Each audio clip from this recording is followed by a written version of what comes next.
And Archie said, "Excuse me, Mr. Traveller Man, what are you going to do with all that heather?"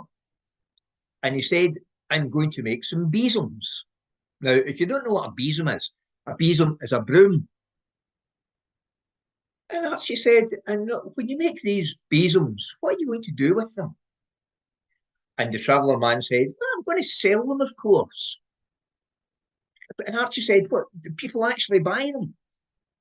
And he said, "Well, where do you think people get them? I mean, they've got to have they've got to have a broom, they've got to have a besom to sweep out their house, or sweep the leaves from their path in front of their house, or sweep out their cow sheds, and they've used besoms for lots and lots of things. How much do you get for these?" "Oh, I get a shilling each." And Archie said, "A shilling each?" He said, "Yes, what I do is I go round all the doors and I knock on the door and I say to the people, 'Would you like to buy one of my besoms?' And the people say, 'Yes, I will. Here's a shilling. Thank you very much.'" "Wow," said Archie, "that's a shilling is twice as much as I get for a week's work. And you get a shilling for one besom. Are they hard to make?" The Traveller Man said, "They're quite easy, actually. They're quite easy to make. All you have to do is take a bunch of heather and you get a hazel stick and you wrap the heather around the end of the hazel stick and you tie it really, really tightly with string, and then you trim off the end, and then you've got a good broom, a good besom for sweeping the floor." "Well, I'm going to try that," said Archie. "Oh, good luck," said the Traveller Man. And he picked up his heather and his sticks and he went on his way. And Archie went to Donald and said, "Donald, I'm not going to work in this farm anymore." And Donald said, "What are you talking about, Archie?" And Archie said, "I am going to be rich." "Really? How are you going to be rich?" "I'm going to do what that man does. I'm going to make besoms and I'm going to sell them round the doors and I'm going to get a shilling for every one that I sell." And Archie said, "Are you sure about that? You sure you know what you're doing?" "Yes, of course I know what I'm doing," said Archie. And he went away and he picked himself a big bundle of heather. And he got himself a stick. And he put the heather round the end of the stick. He got some string and he tied it round the heather, but the heather kept falling out and the stick kept falling over. And then he wasn't very good at tying knots. And he was thinking to himself, "This isn't as easy as that man said." Well, eventually, after quite a while, he'd made himself one single besom.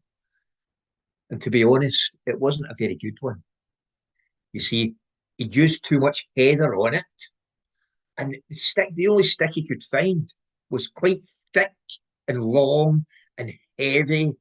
And he tried to trim the end off, but his knife wasn't very sharp, so he couldn't really trim it very well. But he thought, "Well, I've done the best I can." And he was actually quite proud of it. "And I'm going to go and try and sell it." Well, he went down into the village and he knocked on every door in the village. And he said, "Good afternoon. Would you like to buy a besom?" And some people just said, "Nah." And other people laughed at him, which wasn't very nice. And even worse, some people just slammed the door in his face. Well, Archie was really disappointed at this. And he was tired after going round the whole village. And he was kind of starting to lose faith in this new business of his, selling besoms. He hadn't even sold the one besom that he had. Well, there was only one more house to try, and that was the house on top of the hill, the little cottage where the old woman lived. And Archie had never met the old woman, but he'd heard about her. And her name was Big Maggie. And Archie thought, well, I might as well get up and try. And well, Archie went away up the hill. He trudged up the hill, up through the heather and over the rocks, and he got to the top of the hill and he knocked on Maggie's door. And the door was opened by a big woman. She was as wide as she was tall, and she had big hands and hair like straw, and a big hooked nose and a big chin. And Archie was a wee bit scared, but he wanted to sell his broom, and he said, "Excuse me, madam, would you like to buy a besom?" And the woman looked at Archie's besom and she said, "How much do you want for it?" And Archie said, just a shilling." And she said, "A shilling? A shilling? You want a shilling for that?" And Archie said, "Yes, please." And she said, "I'll take it." And Archie said, "What?" She said, I'll take it. I'll give you a shilling for that." And she went away in and she got a shilling from her purse. And she went back out and said, "There you go, young man. Thank you." And she took the besom. Now, Archie went away home happy to tell his brother that he'd made his first shilling for selling the first besom that he'd ever made. Well, what Archie didn't know, that Big Maggie was a witch. And Big Maggie looked at the broom and she laughed to herself, a cackle. This is just what I've been looking for years. You see, Maggie was so big that she had never, ever been able to afford a broom big enough to take her. And she looked at the broom again and she muttered a few magic words and the broom shook. Maggie took the broom outside. And she went outside, she sat in the broom and she said, "Fly, broom, fly." And off flew the broom. The besom flew up in the air and Maggie flew round and round and round and round. And then she landed back down again outside her cottage. And she said to herself, "This is ideal. This broom is ideal for me to go to the witch's party in the deep, dark woods, far, far away." Because you see, every year, all the witches would have a big party in the woods, far, far away. And Maggie could never make it there because she couldn't find a broom big enough to take her. Well, now she had. And Maggie knew that at that party, Maggie was the only witch that couldn't make it. And all the other witches would all laugh about her. Big Maggie, she can't even find a broom to fit her. Oh, no broom in the world can take her.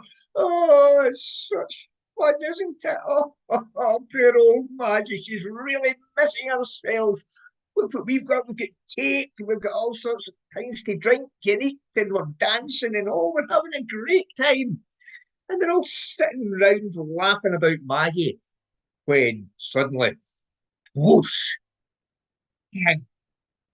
Maggie landed right in the middle of the circle of witches.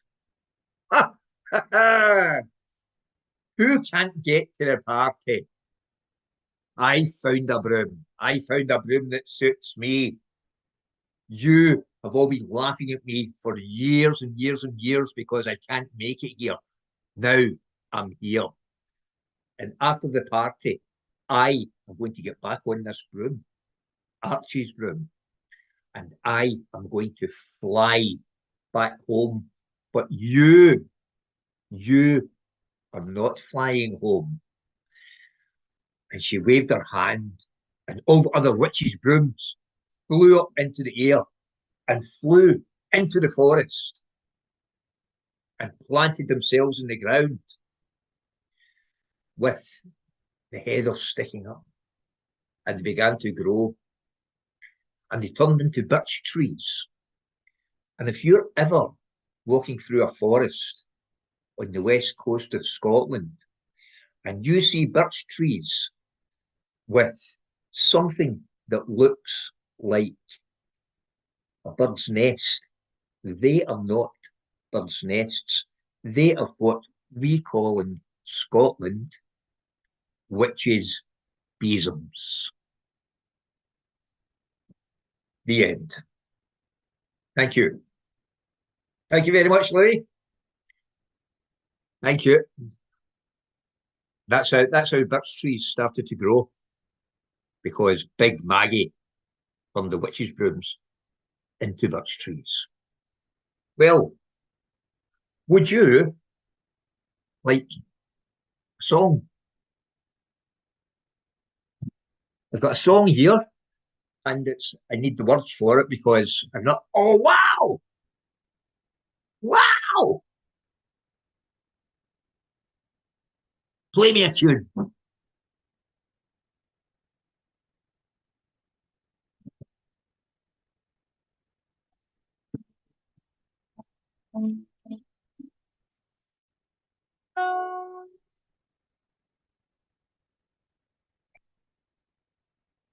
I'm actually not going to play the guitar. I'm going to play this. And this is a mandolin. And this is a song in Scotland just now. I don't know what it's like where you are or where anyone else is, but in Scotland it's windy and it's raining and the weather is not very nice at all. And this is a little song about how we get the rain. And it's called Little Ticks of Time. Come on, Louis, rock it, man.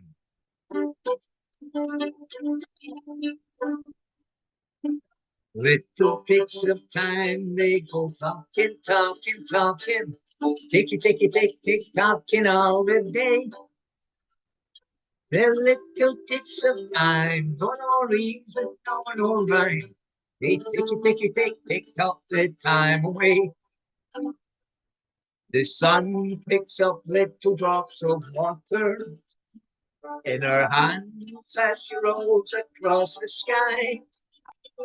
When her hands are flowing down, she makes a little cloud, sends that little cloud drifting by. The little ticks of time keep on talking, talking, talking. Ticky, tick, tick, tick, talking all the day. The little ticks of time, no reason, no rhyme.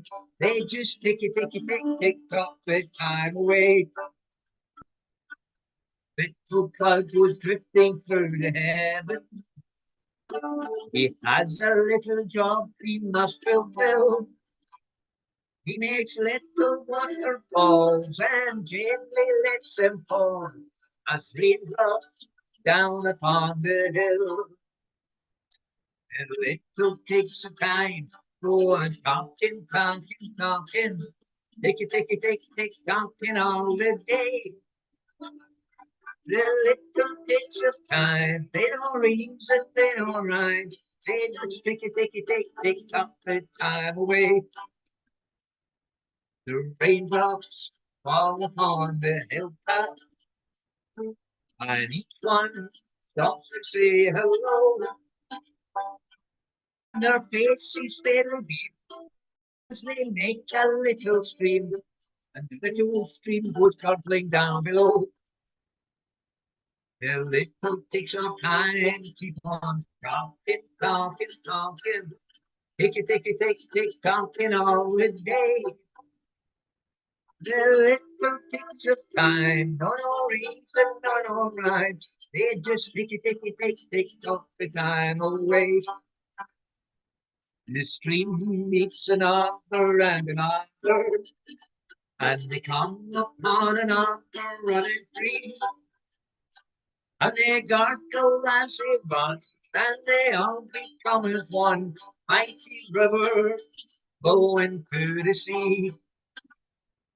The little ticks of time keep on talking, talking. Tick, talking all the day. The little ticks of time, no reason, no rhyme. They just tick, talk the time away. That's those little ticks of time. Keep on talking, talking. Tick, talking all the way. The little ticks of time, no reason, no rhyme. They just tick, talk the time away.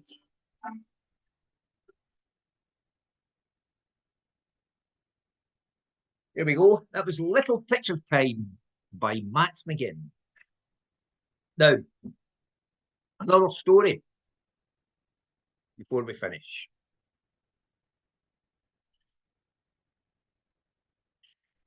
There was a farmer, and this farmer lived in a place in the west of Scotland called Ardnamurchan. And if you can say that, you're doing all right. Ardnamurchan, this farmer lived in. And the farmer had a wife. And the farmer had a son who was 9 and a daughter who was 8. And they all lived happily on the farm. But there was just one thing about the farmer that kind of worried his wife and his children. This farmer did not believe in fairies. And when I say fairies, I don't mean just like the little fairies like Tinkerbell type fairies. I'm talking about the fairy folk, the wee folk, the elves and the gnomes and the trolls and the brownies and all the other little creatures and beings that live in folklore. This farmer, when he heard about any of these things, he would say, "Oh, that's stuff and nonsense. It's utter rubbish. There's no such." He talked about elves and leprechauns and gnomes and trolls and it's just silly. But and the children said, "But, Daddy, what, every Saturday night we put out like a little pan of milk and some bread for the wee folk to come and eat. And in the morning it's gone." Yes, I know, but that's not the wee folk that's eating that. That's just like maybe badgers and foxes and hedgehogs and maybe some birds eating it. And there's no such thing as the wee folk. And he just downright refused to believe. Well, one day, the farmer and his wife and the children went for a walk. And it was a lovely evening. And it was the evening of Halloween. And they were out walking through the woods and they came to the headland of Ardnamurchan. And they stood there, the woods behind them and in front of them, the sea, the Atlantic Ocean. And it was beautiful. And as they stood there, they heard a noise. And the noise went. And it got louder. And they looked up, and above them was flying over their heads all the witches and warlocks and ghosts, skeletons, zombies, elves, gremlins, you name anything like that, and it was flying overhead. That was the fairy host, and every Halloween, the fairy host, every creature in folklore would fly around the world. And as they were flying over the farmer and his family, the farmer's wife and children suddenly sucked up into the air, into the fairy host. And the fairy host went off into the distance with the farmer's family. And the farmer, and he looked around, and he couldn't see. He couldn't see. Where's my family gone? What's happened to them? And then he thought, right, somebody's playing a trick on me. Somebody is having a joke at my expense, right? Come on, where are you people hiding in the woods back there? Come on out, come on out. But nobody came. Nobody. Oh, the place was deathly silent. The farmer went into the woods and he looked and he walked through the woods and I know what they've done. They've sneaked through the woods and they've gone home and they'll all be waiting to surprise me. But when he got back to the farmhouse, there was nobody there. And for a long time, there was nobody there. And the farmer never knew what happened to his wife and children. And now and again, he would say, you know, if this is a joke, then they're taking it too far. It's not funny anymore. It never was funny in the first place. And he asked around the village, has anyone seen my wife and children? No, not seen them. And he said, but they just, we were standing on the headland at Abnamurchan and then all these things flew by and they just disappeared. And I think that farmer's going a little bit, since his wife and children disappeared, I think he's going a little bit crazy. And eventually, someone in the village said, why don't you go down and see old Mary? And he said, old Mary. He said, yeah, you know, old Mary, the old woman, the old wise woman who lives down in the glen. She knows a lot of things that other people don't know. People say that she can see into the future and she can see what's going on in other worlds. It's nonsense. But I've tried everything else. I may as well try. So the farmer went away down, walked down into the glen and knocked on old Mary's door. And old Mary answered. She said, yes, can I help you? The farmer said, yes. You see, what happened was and old Mary said, your wife and children disappeared almost a year ago. How did you know? Well, apart from all being all round the village, old Mary said, let's say I just know. Well, the farmer said, you're my last hope. I don't know what to do. I don't know what to do because I want my wife and children back. And the old woman said, you don't believe in the wee folk, do you? You don't believe in the fairies. Well, no, I don't. I don't. And I don't know why you're bringing that up. Well, what happened to your wife and children was they were taken by the fairy host who fly around the world every Halloween. It wasn't a joke. It wasn't a trick. Because you don't believe in the fairy folk, you are being taught a lesson. Okay, but what can I do? What can I do? Well, said old Mary, on Halloween night, go back to the headland at Abnamurchan and take the sharpest knife in the house with you. And when the fairy folk come flying overhead I want you to take that knife, and when your wife and children are just above you, you must throw that knife as hard as you can towards them. I'm not going to do that. I mean, my wife and children are there. I might hurt them. I might, maybe even something worse. Well, that's my advice, said old Mary. If you want your wife and kids back, that's what you're going to have to do. Well, on Halloween night, the farmer thought, might as well give it a try. And he took the sharpest knife in the house. And he went up to the headland at Ardnamurchan, and he stood there. And he stood there.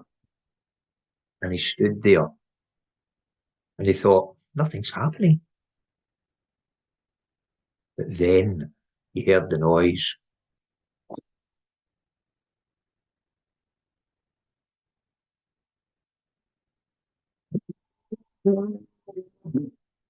He saw the fairy host coming towards him, flying witches, warlocks, ogres, trolls, goblins, you name it. They were there, flying over, and at the back, guarded by some gremlins with the farmer's wife and children.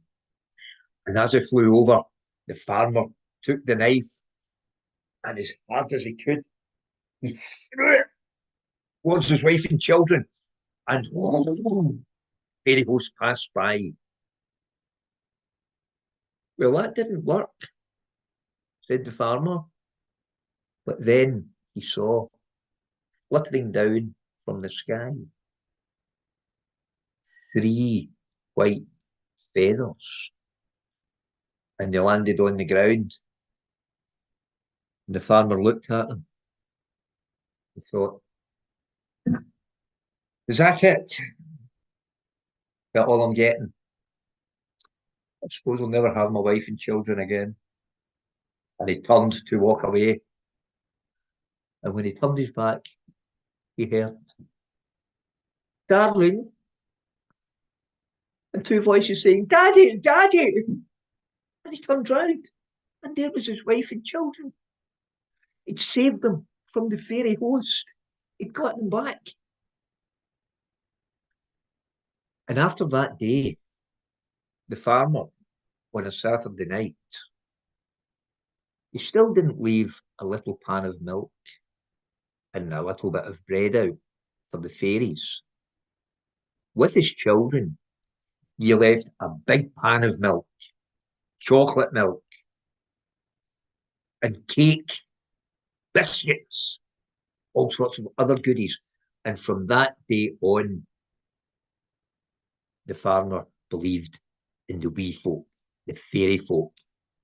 And if you don't believe in the fairy folk, then if you ever go to Ardnamurchan on Halloween, just watch. Thank you. Thank you, Lee. I think that's about my time up. Mate, that's 7:15, and I've got to go out. So, are you not swimming tonight, Louis? Yes, I am. Oh, you are? Yeah, you're just about to go.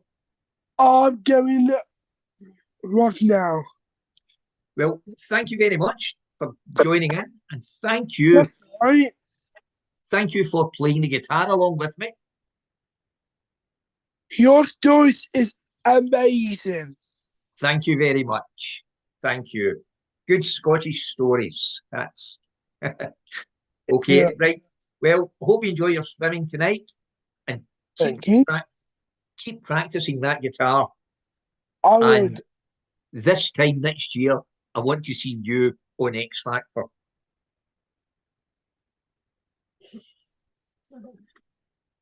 Oh, Eh? right. Do you think you'll get? I don't think so. I think you'll be brilliant. Okay, mate. Thank you, Valid, for Thank you. being the host tonight. Thank you, Louis, for being here. Thank you for anyone who's listening on Facebook, on the internet. And I'm off and I'll see you again next week. Bye. Bye. Bye bye.